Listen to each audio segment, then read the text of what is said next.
कृष्णा।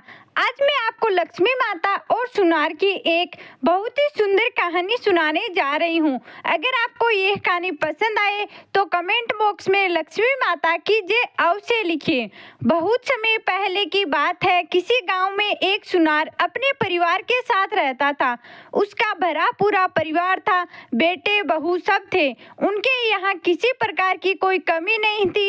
एक बार सुनार से लक्ष्मी जी रूठ गई। उन्होंने जाते वक्त सुनार से बोला, मैं जा रही हूँ और मेरी जगह नुकसान आ रहा है, तैयार हो जाओ, लेकिन मैं तुम्हें अंतिम भेंट जरूर देना चाहती हूँ, मांगो जो भी इच्छा है। सुनार बहुत ज्यादा समझदार था। उसने विनती की, नुकसान आए तो आने दो, लेकिन उससे कहना कि मेरे परिवार में आपसी प्रेम बना रहे, बस मेरी यही इच्छा है। लक्ष्मी जी ने तथास्तु कहा और वहां से चली गई। कुछ दिन बाद सुनार की सबसे छोटी बहू खिचड़ी बना रही थी। उसने नमक आदि डाला और अन्य काम करने लगी। तब दूसरे लड़के की बहू आई और उसने भी बिना चखे नमक डाला और चली गई। इसी प्रकार तीसरी और चौथी बहू आई और नमक डालकर चली गई। फिर उनकी सास ने भी ऐसा ही किया। शाम को सबसे पहले सुनार आया।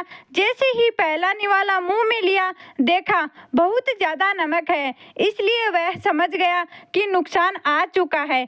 चुपचाप खिचड़ी खाई और वहां से चला गया। इसके बाद बड़े बेटे का नंबर आया। पहला निवाला मुंह में लिया, पूछा, पिताजी ने खाना खा लिया क्या? उन्होंने सभी ने उत्तर दिया कि हाँ खा लिया। कुछ नहीं बोले। अब लड़के ने सोचा, जब पिताजी ही कुछ नहीं बोले तो मैं चुपचाप खा लेता हूँ। इस प्रकार घर के अन्य सदस्य एक एक करके आए और पहले वाले के बारे में पूछते और चुपचाप खाना खाकर चले जाते। रात को नुकसान हाथ जोड़कर सुनार से कहने लगा कि मैं जा रहा हूँ। सुनार ने पूछा, क्यों? तब नुकसान कहता है, आप लोग 1 किलो तो नमक खा गए, लेकिन बिल्कुल भी झगड़ा नहीं हुआ।